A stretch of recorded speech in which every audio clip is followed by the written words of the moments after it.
Welcome to my video talk on how to become a leader that creates ownership and engagement.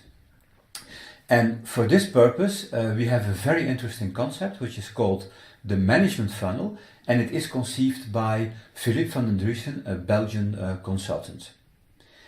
But first, let's have a look at what science says about ownership and engagement. And it says that you need to give people three core things to create ownership and motivation, intrinsic motivation, and that is purpose, autonomy, and mastery.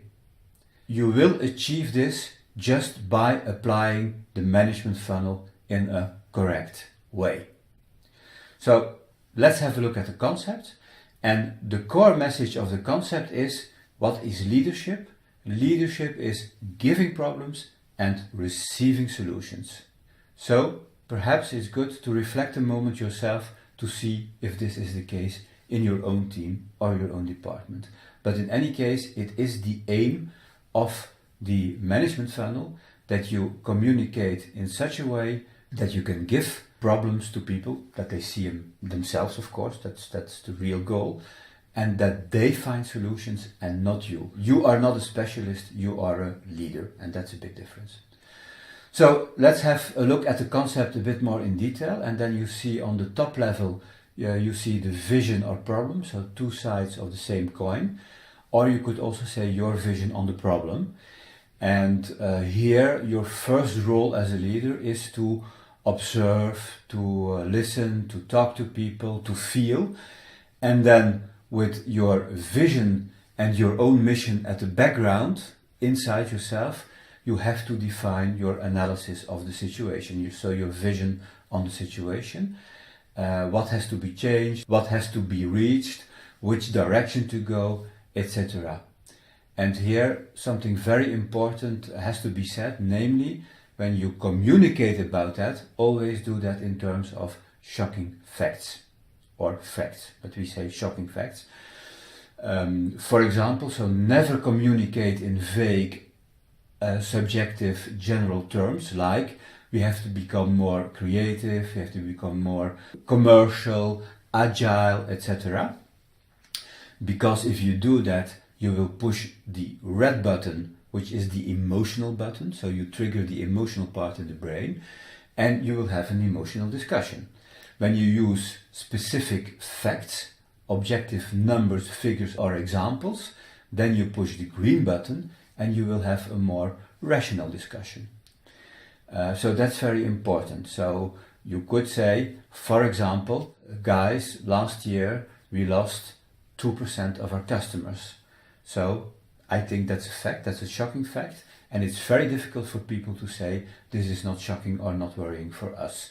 So this is really the first step in engaging people. They have to be engaged on the problem or on the vision level. That's really core. Okay, then the next step is to define a goal or an ambition. And a good ambition or a good goal has to respond to three elements. It has to be output, it has to be engaging, and it has to be measurable. And what do we mean by output? It has to be a kind of end result you want to attain. So never put a solution or a mean at the level of a goal.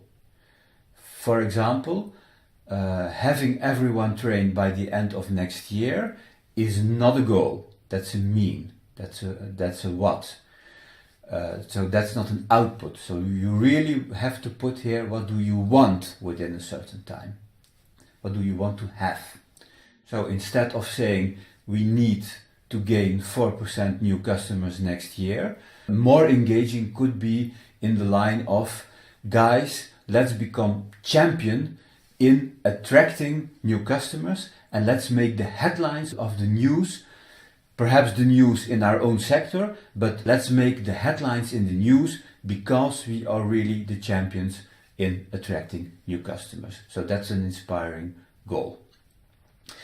And then the next step is to define the playing field, because like we said, the purpose is to give people ownership and autonomy and mastery. So they have to define, they have to find own solutions to reach that ambition you have defined. And criteria are very important, and you have two types of criteria. So you have practical criteria, which is budget, time, etc. But on the other hand, there is also a great opportunity to define criteria or a playing field, which is more based on your own values as a leader and the culture you want to create within your team.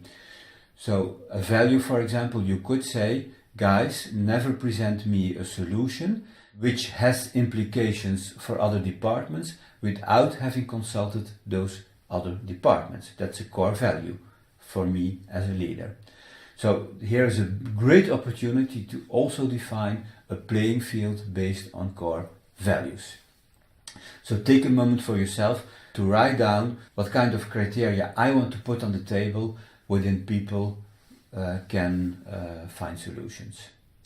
And then finally, of course, it's up to co-workers, up to people themselves to find solutions to reach that ambition. And here, your role as a coach kicks in. So depending on the level of maturity and experience, you have to coach people step by step or not in finding these solutions. So here you see that people on the level of solutions, they get autonomy and mastery, but within a clear playing field. And of course, there is a clear purpose at the top level and the ambition level for people to be engaged. So I hope that this talk was interesting for you and that you got a lot of ideas to apply in daily life or in reality. And see you soon. Okay, bye.